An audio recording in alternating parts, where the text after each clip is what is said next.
Assalamualaikum warahmatullahi wabarakatuh.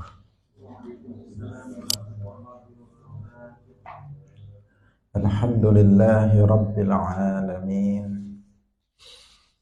Lahul ni'matu wa lahul fadlu wa lahul thana'ul hasan.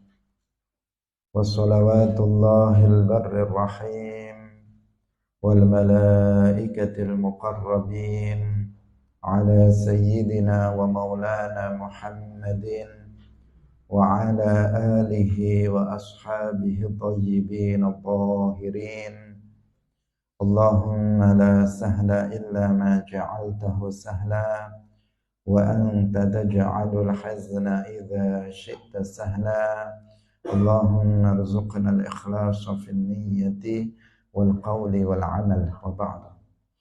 Ila nabiyil Mustafa sallallahu alaihi wasallam wa ikhwanihi minal anbiya'i wal mursalin wa syuhada'i was salihin, khususan ila sultanil awliya Syekh Abdul Qadir Al-Jilani wa Syekh Ahmad Ar-Rifai wa Syekh Baha'iddin Naqsyabandi wa Syekh Abdullah Al-Harari wa ila arwahi muassis Jam'iyyati Nahdlatul Ulama Syekh Muhammad Hashim Ash'ari wa Syekh Bisri Sansuri wa Syekh Abdul Wahhab Hasbuwah wa ila arwahi jami'i ahli al-qubur minal muslimin wal muslimat.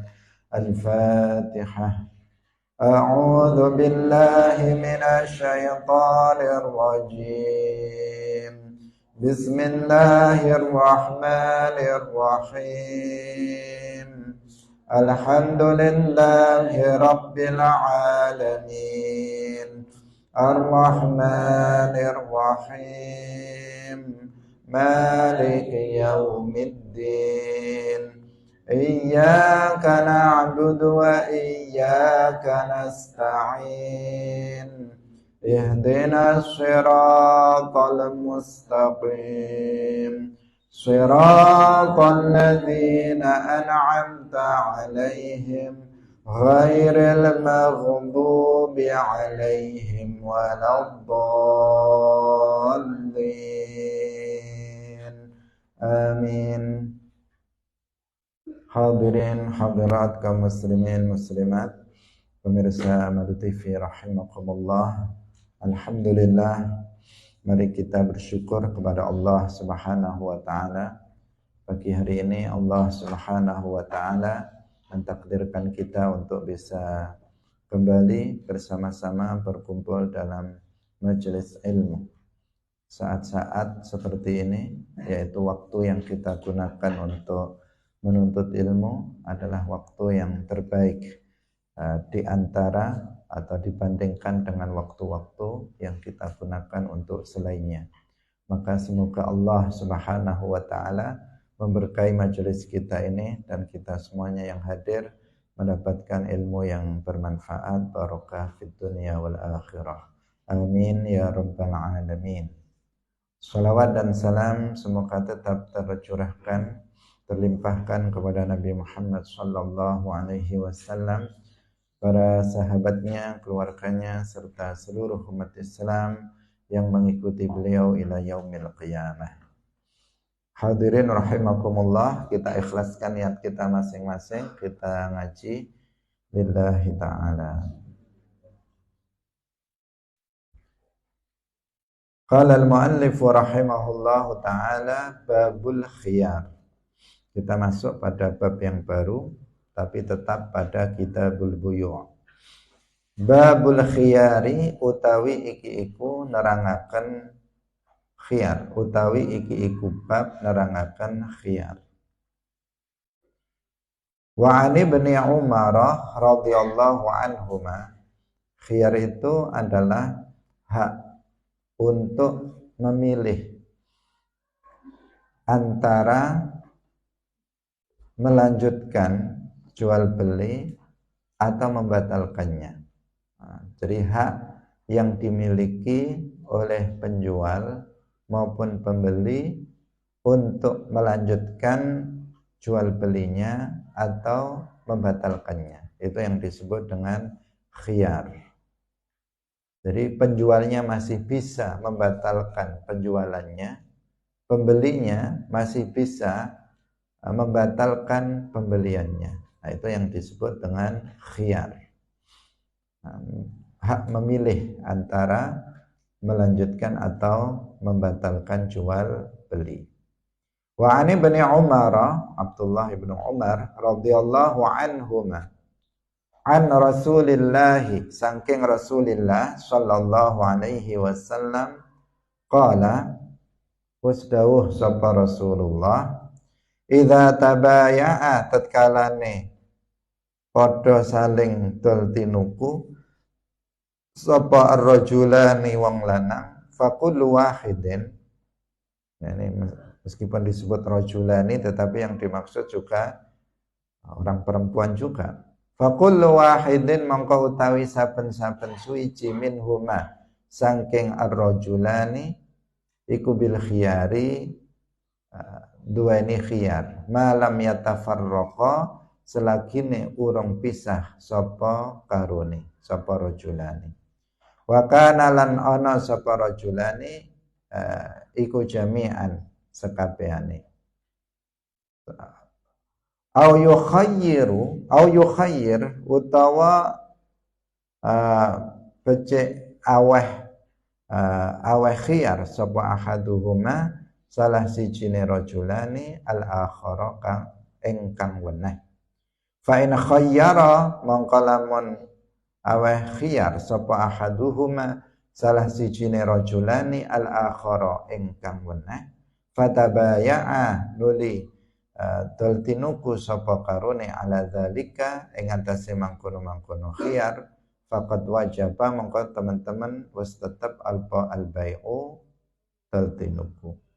Fa in tafarraqa, lan lamun pisah sapa karone, ba'da an tabaya'a, ing dalem sawise yen to dol tinuku sapa rajulani, walam yatruk, lan ora ninggal sapa wahidun wong suci minhuma saking rajulani al bai'a ing dol tinuku, faqad wajabal bai', maka teman-teman wis tetap apa al bai'u dol tinuku. Muttafaqun alaihi wal lafdhu li muslimin. Hadirin rahimakumullah, dalam hadis yang diriwayatkan oleh Abdullah bin Umar, ini menunjukkan kepada kita bahwa ada khiyar yang disebut dengan khiyarul majlis. Karena nanti khiyar itu ada 3 macam. Yang pertama namanya khiyarul majlis, yang kedua namanya khiyarus syarat, kemudian yang ketiga khiyarul aib. Khiyarul majlis ini yang diterangkan oleh hadis ini, yaitu ketika penjual dan pembeli mereka melakukan transaksi jual beli, kemudian mereka masih ada dalam satu majelis, keduanya belum berpisah, mereka masih sama-sama, mereka masih berada di tempat yang sama, di tempat akad jual beli. Nah, maka masih ada hak bagi penjual untuk membatalkan penjualannya, dan masih ada hak bagi pembeli untuk membatalkan pembeliannya. Jadi seandainya misalnya 2 orang, si A sama si B, keduanya misalnya si A membeli HP kepada si B, nah, sudah terjadi transaksi jual beli, tetapi keduanya masih ada di toko HP itu, masih di counter itu, belum pergi, penjualnya belum pergi dari counter itu. Maka ada hak bagi pembeli, misalnya, oh nggak jadi saya beli karena saya pikir ternyata saya punya kebutuhan yang lainnya, maka nggak jadi saya beli. Atau penjualnya misalnya mengatakan, oh nggak saya jual, nggak jadi saya jual karena saya nggak butuh uang untuk menjual HP ini, sehingga menjual HP ini nggak jadi. Jadi itu masih bisa selama keduanya belum berpisah, belum salah satu dari keduanya itu belum meninggalkan tempat pelaksanaan akad jual beli tersebut. Jadi kalau misalnya jual belinya itu ada di pasar, salah satu dari keduanya belum keluar pasar. Kalau misalnya akad jual belinya itu di toko, maka salah satu dari keduanya belum pergi dari toko itu. Apabila jual belinya itu ada di rumah, maka salah satu dari keduanya belum keluar dari rumah. Apabila misalnya jual belinya itu ada di kebun misalnya, maka salah satu dari keduanya belum keluar dari kebun itu. Apabila jual belinya itu ada di misalnya di garasi mobil karena jualan mobil misalnya, ya salah satu keduanya belum pergi dari garasi mobil itu. Kalau misalnya jual belinya itu ada di kandang misalnya karena jual beli binatang sehingga melakukan jual belinya di kandang, maka kandang ayam atau kandang sapi misalnya, maka sebelum keduanya itu pergi keluar dari kandang sapi itu, maka dia masih memiliki hak, keduanya memiliki hak khiyar, memilih antara melanjutkan jual belinya atau membatalkan jual belinya. Inilah yang disebut dengan khiyarul majlis. Selama keduanya masih dalam majlis yang sama, maka keduanya masih punya hak memilih membatalkan atau melanjutkan jual belinya. Maka sebagian orang kalau jual beli ya buru-buru pergi biar khiyar majelisnya habis. Misalnya nanti berubah pikiran lagi. Misalnya kita sudah jual sesuatu kepada si A, yang kita senang dengan jual beli itu karena dia mau harga yang mahal, maka kemudian biar nggak ada khiyar majelisnya, dia buru-buru pergi. Karena kalau nggak pergi, tiba-tiba berubah pikirannya, masih ngobrol-ngobrol di situ, ternyata oh iya, saya butuh uang ya, nggak jadilah saya beli misalnya. Itu bisa terjadi kalau dia masih dalam satu majelis, karena keduanya masih punya hak untuk melanjutkan atau membatalkan jual belinya. Yang kedua adalah khiyar syarat. Khiyar syarat yang diisyaratkan di sini, dia memberikan khiyar kepada pembeli atau penjual memberikan khiyar kepada pembeli yang atau sebaliknya. Ini karena kedua belah pihak, penjual maupun pembeli. Dan kalau khiyar syarat artinya misalnya penjual memberikan syarat khiyar kepada pembeli atau penjual memberikan syarat khiyar kepada salah satu dari keduanya, kalau penjual kepada pembeli, kalau pembeli kepada penjual, dalam waktu 3 hari, tidak lebih. Jadi maksimalnya adalah 3 hari.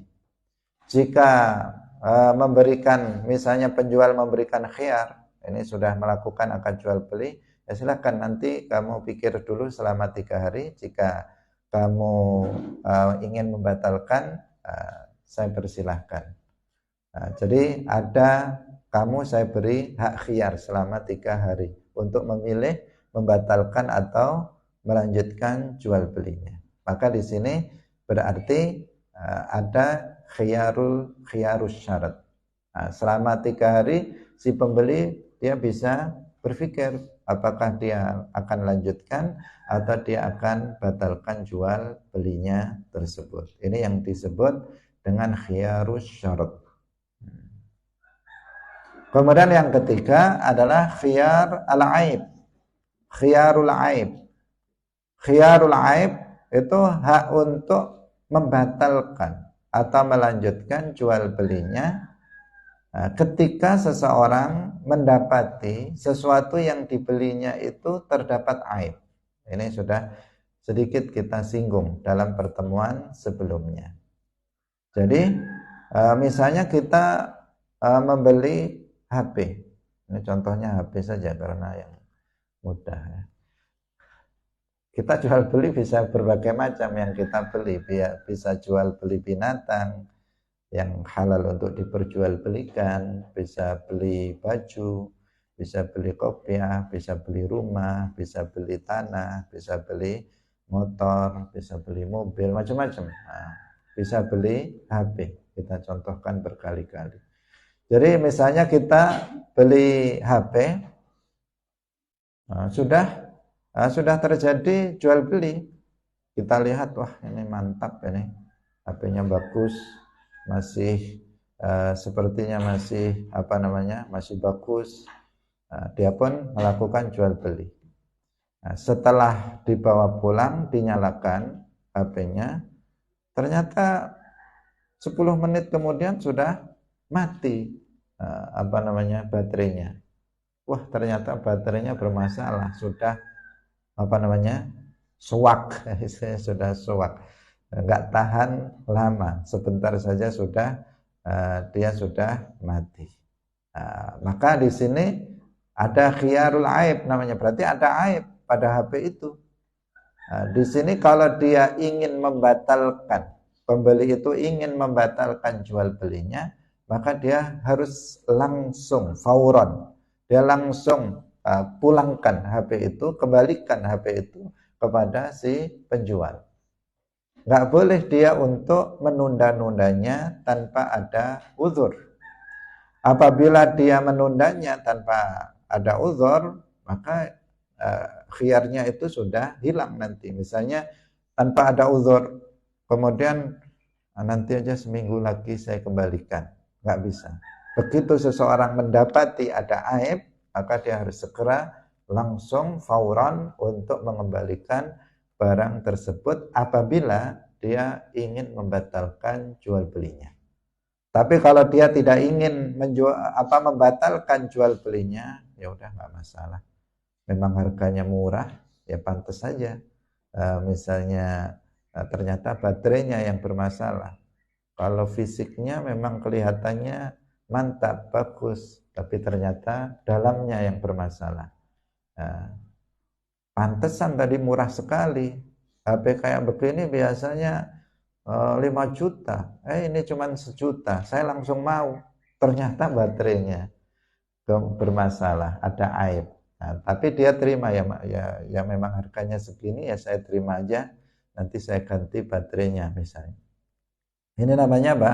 Dia mau melanjutkan meskipun ada aib. Meskipun tadi penjualnya, kalau dia tidak memberitahukan aibnya, dia berdosa. Karena itu termasuk kemarin kita sebut jual beli yang diharamkan, yaitu ketika penjual menyembunyikan aib yang ada pada barang yang dijualnya. Tapi jika dia memberitahu ini harganya sekian, tapi baterainya ini nggak tahan 1 jam, cuma tahan setengah jam misalnya, dia memberitahu, kemudian pembeli tetap mau, maka ya nggak masalah, dia tidak berdosa. Tapi kalau tidak diberitahu, kemudian tiba-tiba ketika sudah dibawa pulang ternyata ada aib, maka si pembeli bisa langsung mengembalikannya kepada penjual. Tidak boleh ditunda-tunda, itu syaratnya. Kecuali bila ada uzur, kecuali jika ada uzur. Misalnya dia pagi ini dia beli HP di counter. Setelah itu dia belum buka HP-nya. Begitu sore baru dia buka. Sekitar jam 5 sore dia buka HP-nya, itu ternyata bermasalah, ada aib. Dia langsung pergi ke tokonya. Begitu sampai ternyata tokonya sudah tutup. Tokonya sudah tutup. Kan nggak bisa dia mengembalikan HP itu lagi karena tokonya sudah tutup. Maka dia di sini namanya ada uzur. Nah, jika ada uzur maka besok pagi, dia pagi-pagi sekali ketika tokonya sudah buka, dia langsung kembalikan barang yang ada aib yang sudah dibelinya itu. Ini namanya apa? Khiyarul aib. Jadi ada hak untuk memilih melanjutkan atau membatalkan jual belinya karena didapati ada aib pada barang yang diperjualbelikan. Jadi ada khiyar 3 macam, ada khiyar al-majlis, kemudian ada khiyarul asyarat, kemudian ada khiyarul aib. Dan ini untuk khiyarul majlis ditunjukkan oleh hadis yang pertama yang tadi kita sebutkan. Nabi mengatakan apabila 2 orang laki-laki keduanya melakukan transaksi jual beli, maka fakullu wahidin minhuma bil khiyar. Maka salah satu dari keduanya memiliki hak untuk khiyar, yaitu malam yatafarraqa wa kana jami'a. Keduanya selama keduanya itu belum berpisah. Artinya belum meninggalkan majelis jual beli. Nah, tempat jual beli tersebut seperti yang tadi kita gambarkan. Jadi sekedar dia keluar dari tempat, keluar dari tempat transaksi jual beli. Bukan keluar dari daerah, tapi keluar dari tempat pelaksanaan akad jual beli. Jika di rumah sudah keluar dari rumah, jika di toko sudah keluar dari toko, itu namanya sudah berpisah.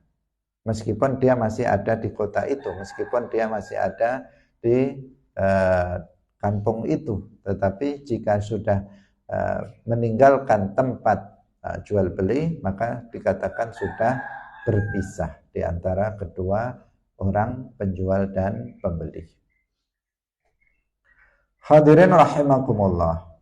Kita lanjutkan, wa an Amr bin Shu'aib an abihi an jaddihi radhiyallahu anhum anna nabiyya saat temene Kanjeng Nabi sallallahu alaihi wasallam iku qala dawuh sapa Kanjeng Nabi, al bai'u utawi wong kang adol, wal mubta'u lan wong kang tuku.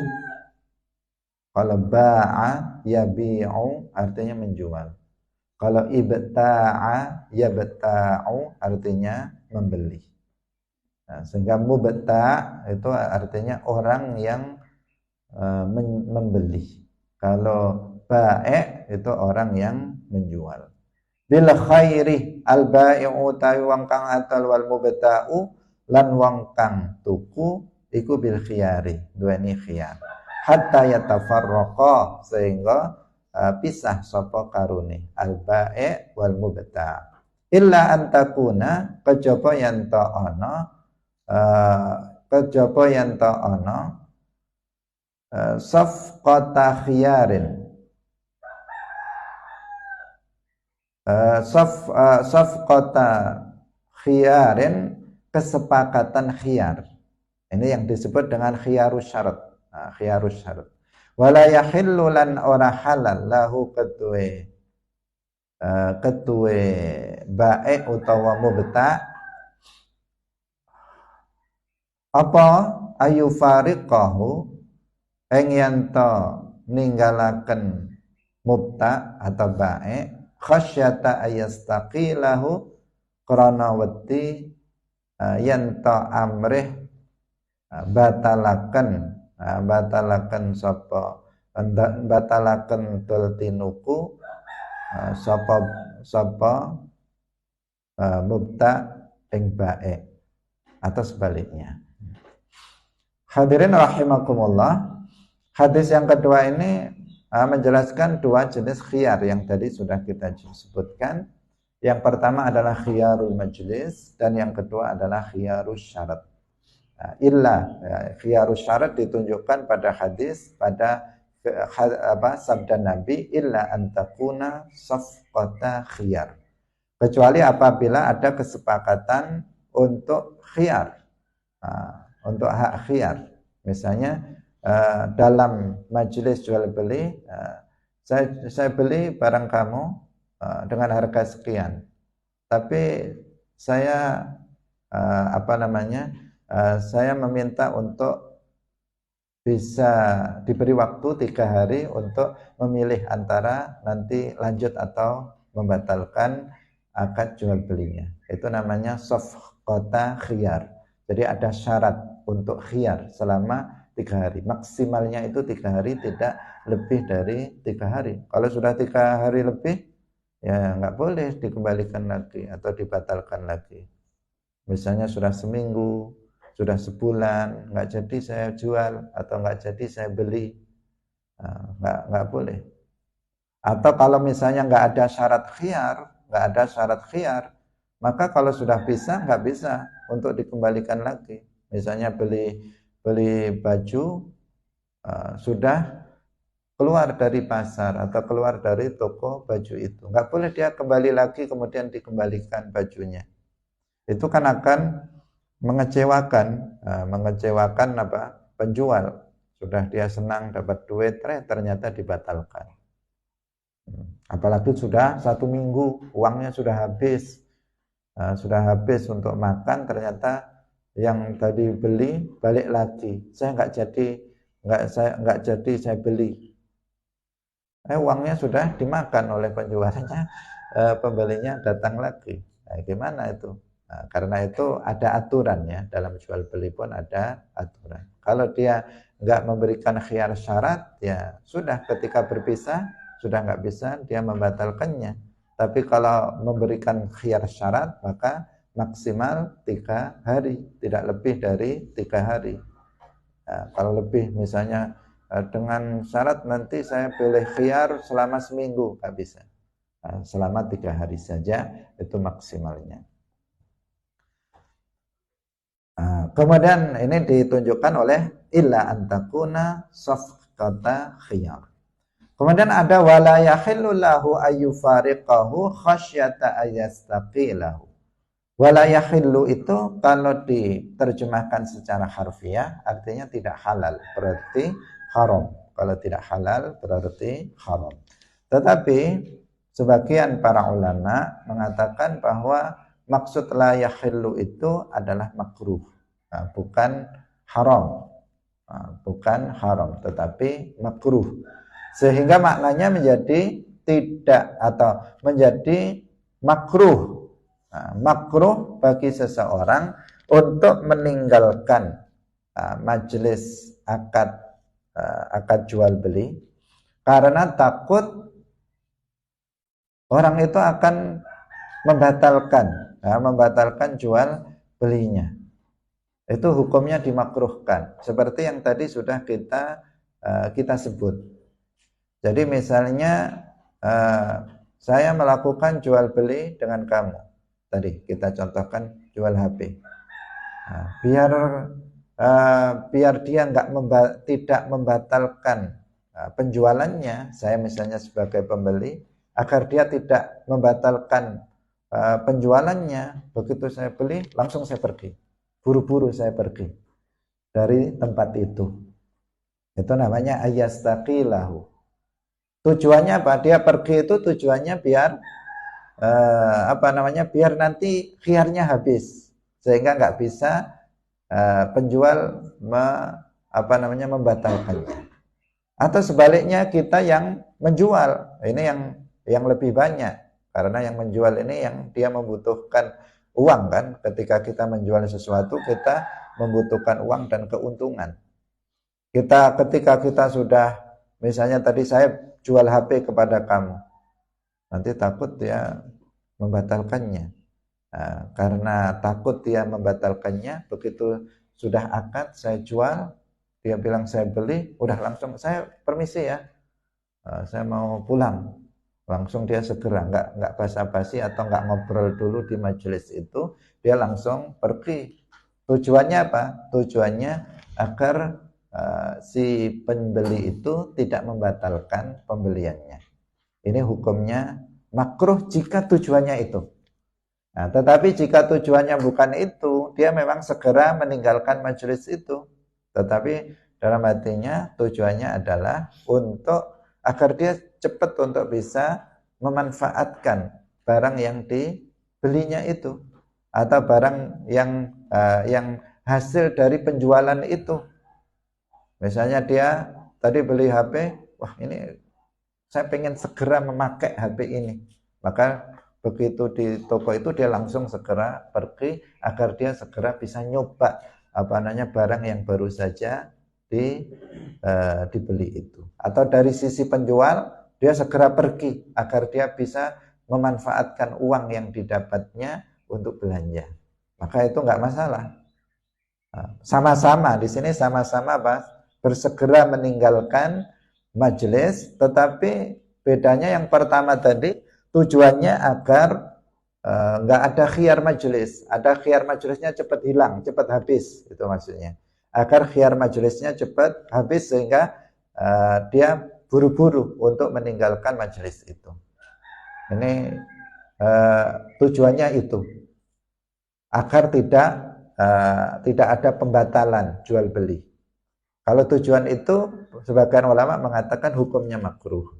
Tapi kalau tujuannya bukan itu, agar saya segera bisa pakai duitnya untuk belanja, agar saya segera bisa pakai HP-nya untuk nelpon misalnya, maka itu nggak masalah. Nggak masalah, artinya nggak ada kemakruhan untuk bersegera meninggalkan majelis tersebut. Atau misalnya saya segera pergi, nanti kalau cepet-cepet kalau nanti lama-lama di tempat itu bisa-bisa ngerasani orang, menghibah orang. Ini penjualnya suka cerita tentang keburukan orang. Nah, dia begitu beli langsung segera pergi biar nggak jatuh pada ghibah. Ya, tentu saja nggak ada kemakruhan sama sekali, apalagi haram, sama sekali tidak. Rawahul khamsatu illa Ibnu Majah wa rawahu Daraqutni wa Ibnu Khuzaimah wa Ibnu Jarud wa fi riwayatin hatta yatafarraqa, sehingga pisah sapa karone an makanihima saking panggonane karone al-ba'i wal mubta'. Wa an Ibnu Umar radhiyallahu anhuma qala, zakara nyebut sapa rajulun wong lanang li nabiyillah. Kalau ada di kitab kalian tulisannya lin nabiyyi, lamnya 2. Itu berapa? 1 atau 2 lamnya? Kalau lamnya 2 kamu hilangkan 1, kamu hapus 1. Karena bisa menimbulkan pemahaman yang salah. Kalau ditulis lin nabiyyi, kemudian ada Allah di belakangnya, Allahi, berarti seakan-akan Allah itu kedudukannya menjadi badal dari an-nabiyyi. Maka seakan-akan dikatakan Nabi itu adalah Allah, kan jadi begitu. Kalau itu badal, Allahnya itu badal dari an-nabiyyi, karena sama-sama isim ma'rifat. Tapi kalau li nabiyillah, maka nabinya itu menjadi mudhaf, Allahi itu menjadi mudhaf ilaih. Li nabiyillah, kepada nabinya Allah. Kalau lin nabiyyi Allahi bisa disalahfahami oleh orang bahwa kepada nabi yang dia adalah Allah. Dia akan katakan begitu, menjadi begitu. Dan itu maknanya nanti menjadi rusak. Karena itu hapus, kalau lamnya 2 hapus 1 menjadi li nabiyillahi, maring nabine Allah, rupane Muhammad sallallahu alaihi wasallam, annahu sak temene rajul iku yukhda'u, dan tipu sapa rajul fil buyu'i ing dalam teltinuku. Faqala, nuli dawuh sapa Kanjeng Nabi, idza bay'ata, tatkalane nglakoni teltinuku sapa sira, faqul, mongko ngucap sapa sira, la khilabah. Nah, la khilabah artinya ora ana tipu daya, ora ana tipu daya atau apa tadi, yaitu khida tadi, yukhda. Muttafaqun alaih berarti diriwayatkan oleh Al-Imam Al-Bukhari wa Muslim.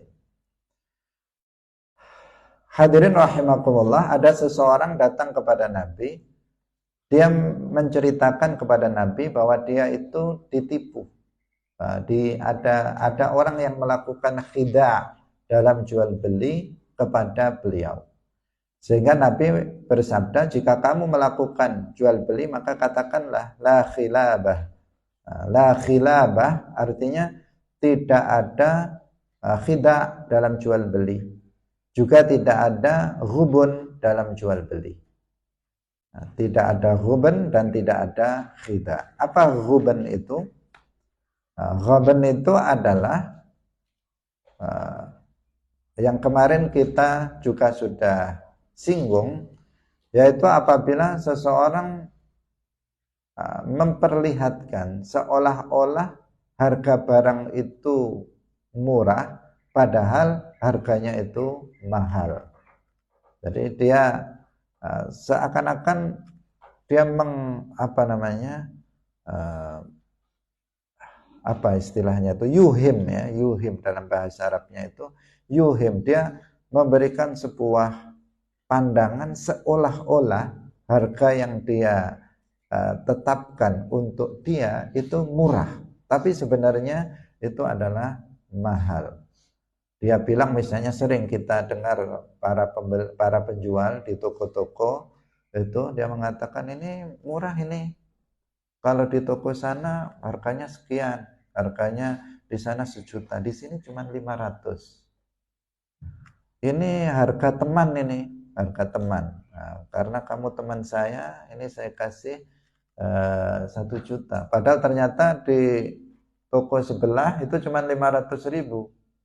Tapi karena dia bilang, iya ya harga temannya, teman kita ngasih harga murah. Nah, itu namanya ghubun. Dia seolah-olah memberikan harga murah kepada kita, tapi sebenarnya dia memberikan harga yang mahal untuk kita. Nah, tadi udah ditawar orang ini, ada bohongnya lagi, udah ditawar orang ini tadi 1 juta, tapi untuk kamu udah kurangi 50.000 saja, 950. Padahal harganya yang umum itu cuma 500.000. Ini khusus untuk kamu saja. Nah, saya kurangi 50.000. Kalau yang lain nggak boleh itu. Cuman kalau orang lain 1 juta, tapi karena kamu saya kasih, saya kurangi 50.000. Ini namanya ghubun. Nah, jadi membuat orang itu tertarik untuk membelinya karena dia mengira bahwa dia itu diberi harga murah, padahal sebenarnya dia diberikan harga yang mahal. Itu banyak sekali dilakukan oleh para penjual, mengesankan kepada pembeli bahwa harganya itu murah padahal sesungguhnya harganya itu mahal, berbeda bahkan lebih mahal dari harga pasar. Atau khida, kalau khida itu berusaha untuk menyakiti seorang muslim dengan cara sembunyi-sembunyi. Itu makna dasarnya khida. Sering kita maknai dengan melakukan tipu daya, melakukan tipuan dengan sembunyi-sembunyi tanpa terang-terangan, itu khida. Dan itu juga tidak boleh dilakukan dalam jual beli. Jadi jual beli kemarin sudah kita sebut berkali-kali, dan dalam banyak hadis bahwa dalam jual beli tidak boleh ada ghishun, tidak boleh ada gharar, boleh ada yang majhul, kemudian juga tidak boleh ada khida, tidak boleh ada ghubun, hal-hal yang bisa merugikan. Pada intinya semuanya hal-hal yang bisa merugikan kedua belah pihak, baik dari pihak penjual maupun dari pihak pembeli. Islam sangat melindungi penjual maupun pembeli agar mereka tidak dirugikan dalam melakukan transaksi jual beli. Itulah indahnya Islam. Semuanya diatur demi kebaikan, kemaslahatan dari kita, dari umat manusia. Tetapi banyak orang yang kemudian tidak banyak orang yang kemudian tidak memperhatikan itu. Misalnya jual beli, seseorang boleh memanfaatkan jual belinya ketika dia apa yang dibelinya setelah dia melakukan transaksi jual beli. Itu kan gunanya apa?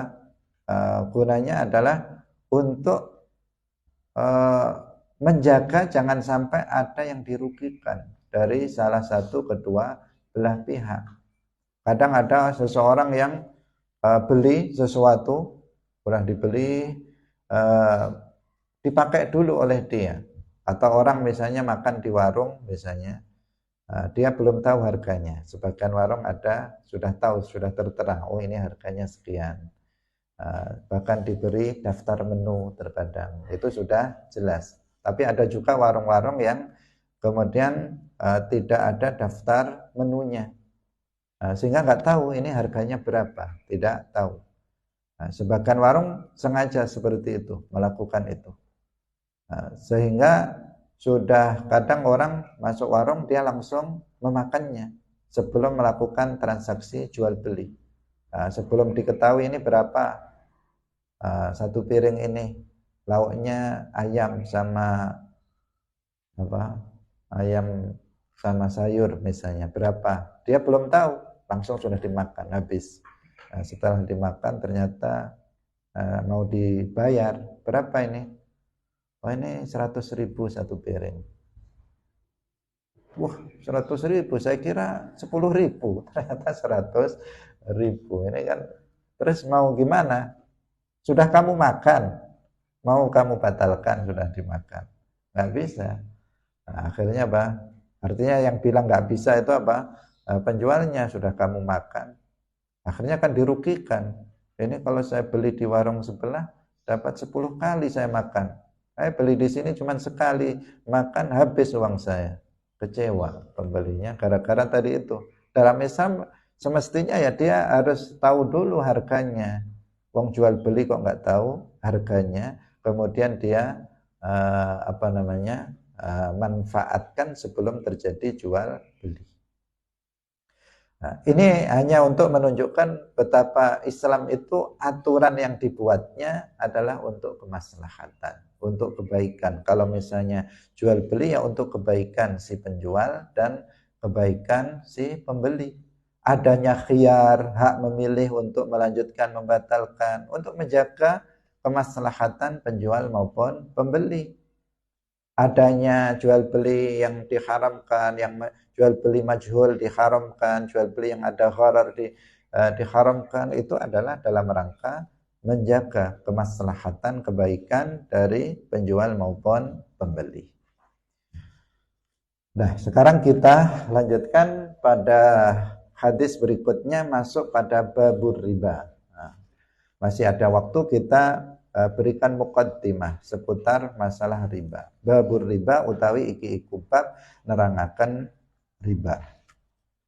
Hadirin rahimakumullah, riba ini haram bil ijma' bin nas al-qat'i dari Al-Qur'an dan hadis. Jadi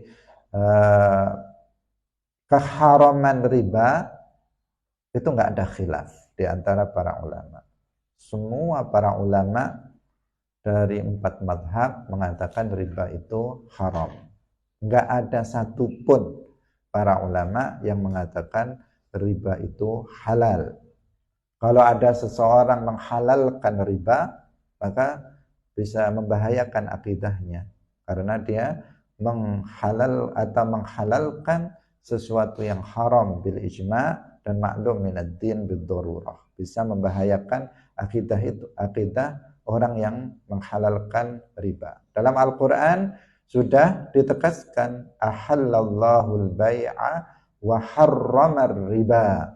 Langsung jelas, wa harramar riba, sharih qat'i. Dan Allah telah mengharamkan riba.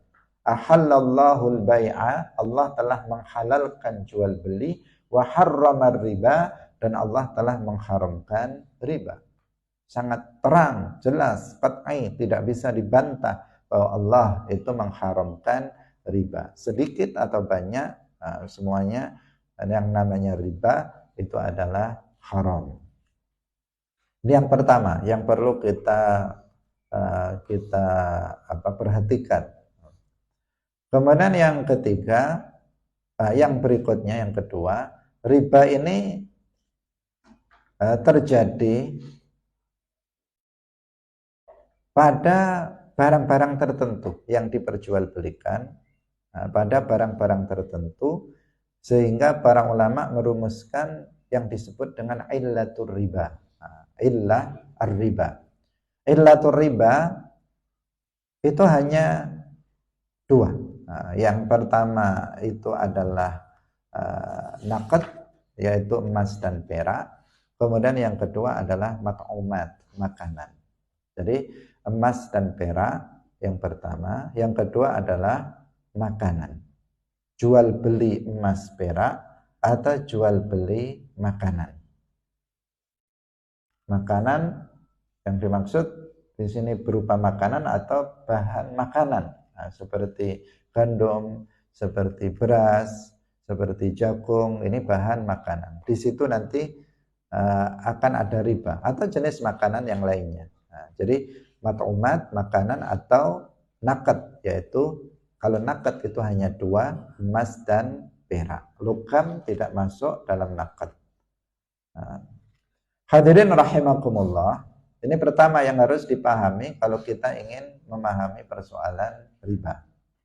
Barang-barang yang lain nggak ada illah ribanya selain makanan dan selain emas dan perak. Kalau seseorang misalnya jual beli mobil atau jual beli misalnya kursi, meja, rumah, itu bukan emas perak dan juga bukan bukan makanan. Sehingga di situ nggak ada illah riba. Illah riba yang bisa menjatuhkan seseorang pada tiga jenis riba. Pada tiga jenis riba, yaitu yang pertama yang disebut dengan riba aliyat. Ada yang namanya riba liyat. Kemudian ada riba nasi'ah atau riba nasai. Kemudian ada riba al-fadl. Riba al-fadl. Jadi tiga jenis riba ini boleh dipolak-balik. Yang pertama misalnya kita bilang riba al-fadl, yang kedua riba nasa atau nasi'ah, kemudian yang ketiga adalah riba liyat. Ini hanya terjadi pada barang-barang yang diperjualbelikan. Yang pertama berupa naqd, emas dan perak. Yang kedua itu berupa makanan atau bahan makanan. Di selain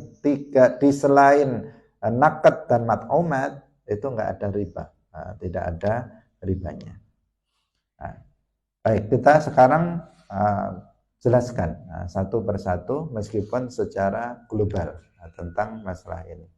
Nanti besok baru kita baca hadisnya agar kita bisa memahaminya lebih mudah ketika kita membaca hadis. Yang pertama, ada kalanya seseorang itu jual beli itu dengan sesama jenis. Kalau sesama jenis pasti ilahnya itu sama. Ilahnya sama, jenisnya sama. Misalnya jual beli emas dengan emas, jual beli perak dengan perak, jual beli beras dengan beras. Berarti ini jual beli masa lalu, jual beli dengan cara apa istilahnya? Barter, ya. Jual beli dengan yang sejenis. Beras dengan beras, jagung dengan jagung, emas dengan emas, perak dengan perak. Kemungkinan bisa, kalau sejenis ini berarti kan ilahnya pasti sama ya, karena namanya juga sejenis, itu ilahnya sama, yaitu naqd. Itu kemungkinan terjadi tiga riba. Yang pertama adalah ribal fadl, yaitu apabila salah satu dari keduanya itu dari sisi ukurannya itu lebih dari timbangannya misalnya atau takarannya itu lebih. Misalnya jual beli emas dengan emas, yang satu itu 1 gram misalnya, yang satu 2 gram, maka itu ada lebihan dari salah satu dari keduanya, maka itu namanya ribal fadl. Misalnya seseorang menjual beras dengan beras, kemudian yang satu lebih, menjual beras 1 kilo dibeli dengan 1,5 kilo beras, maka itu namanya ribal fadl, karena ada lebihan dari dua barang yang diperjualbelikan yang sejenis, ilahnya sama, jenisnya sama. Atau yang kedua bisa terjadi riban nasa atau nasi'ah, yaitu apabila seseorang menunda penyerahan barang yang diperjualbelikan itu. Misalnya dia menjual emas 1 gram dengan 1 gram dengan syarat akan saya berikan nanti sejam lagi, atau nanti 2 jam lagi nanti baru saya kasihkan. Maka ini ada menyebutkan penundaan waktu penyerahan barang itu. Maka itu namanya riban nasa. Atau yang ketiga adalah ribaliyat, yaitu ketika keduanya itu berpisah dari majelis. Jadi sudah emas dengan emas, kemudian keduanya berpisah dari majelis sebelum ada serah terima. Itu namanya ribal iyad. Ini terjadi pada jual beli barter yang sejenis. Makanan dengan makanan, misalnya jagung dengan jagung, beras dengan beras, emas dengan emas, perak dengan perak. Ini yang pertama. Kemudian yang kedua, itu apabila beda illah, tapi sama ilahnya beda jenisnya. Sama ilahnya beda jenisnya. Misalnya kalau makanan itu jagung dengan beras misalnya. Jagung sama beras beda jenisnya, tetapi ilahnya sama, yaitu makanan. Atau contoh yang lain, misalnya emas dengan perak, menjual emas dengan perak. Itu jenisnya berbeda, tetapi ilahnya sama, yaitu yaitu naqd. Yang kedua ini, emas dan perak, naqd ilahnya. Maka jika jual belinya kayak begitu, beda jenis sama ilah, maka yang akan terjadi jika tidak diperhatikan, tidak hati-hati, maka akan terjadi 2 riba. Yang pertama namanya riban nasai, yaitu apabila ada penundaan penyerahan barang yang diperjualbelikan. Yang kedua adalah terjadi ribal yad. Yaitu apabila sudah berpisah dari majelis setelah akad jual beli berpisah sebelum tidak ada serah terima. Maka itu ribal yad. Tidak akan terjadi ribal fadl. Kenapa? Karena kalau beda jenisnya, meskipun sama ilahnya, maka bisa saja yang satu lebih banyak dari yang lainnya. Misalnya saya jual beras ini sebanyak 1 kilo, kamu beli dengan jagung 2 kilo, atau kamu beli dengan jagung misalnya 3 kilo. 1 kilo beras dibeli dengan jagung 2 atau 3 kilo. Ada kelebihan di situ.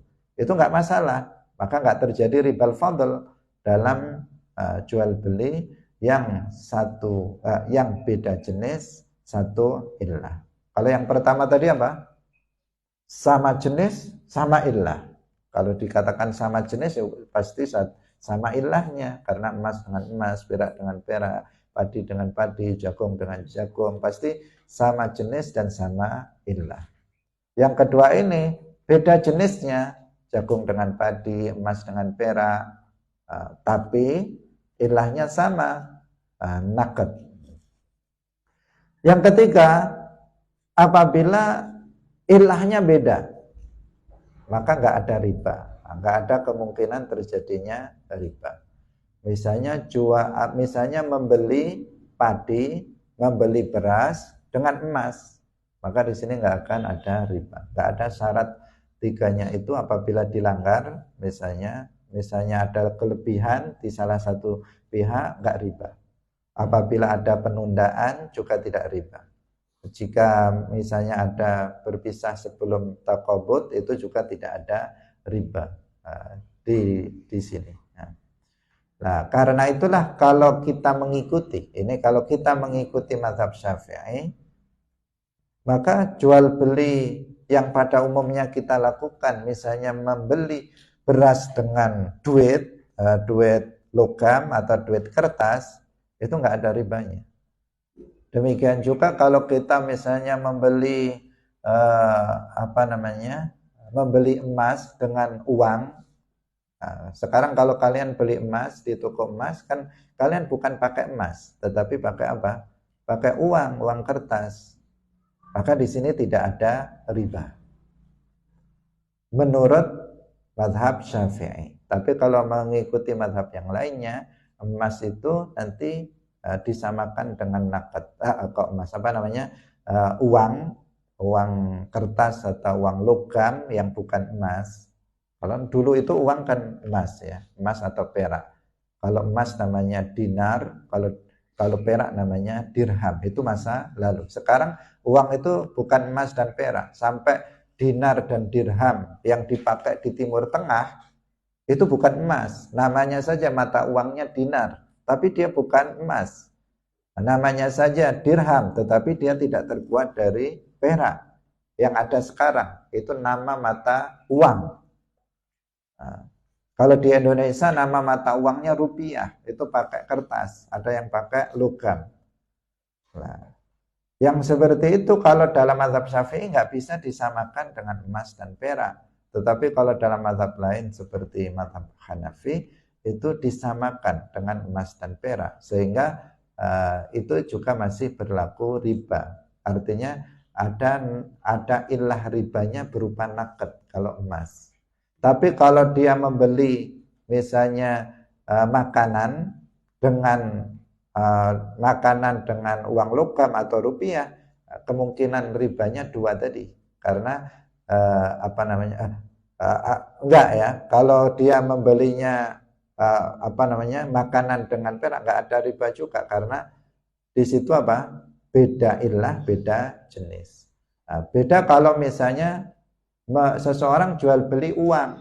Nah, jual beli uang sama-sama rupiahnya, maka di sini kalau dalam mazhab Syafi'i nggak ada riba. Kalau dalam mazhab Hanafi itu ada riba. Nah, jadi kalau misalnya kita hari raya, sudah lewat waktunya. Kalau misalnya hari raya, seseorang ada biasanya jual duit baru. Jual duit baru 100.000, harganya 120.000. Maka itu dengan uang yang lama. Itu kalau dalam mazhab Syafi'i tidak ada riba, meskipun dia sejenis. Sejenis, kalau itu emas dengan emas, maka ada ribal fadl kalau ada yang lebih di antara keduanya. Ini yang satu lebih, yang satu enggak. Dalam mazhab Syafi'i tidak ada riba. Ini lewat waktunya. Padahal kita tadi ingin hanya sekedar memberikan muqaddimah untuk bab riba yang besok insyaallah akan kita bahas. Barakallahu fikum, wallahu muwaffiq ila aqwamit thoriq. Wassalamualaikum warahmatullahi wabarakatuh. La ilaha illallah. Allahumma salli ala sayyidina Muhammad wa ala alihi wa sahbihi wa sallim. Rabbi ghfirli wa liwalidayya wa lil mu'minina wal mu'minat.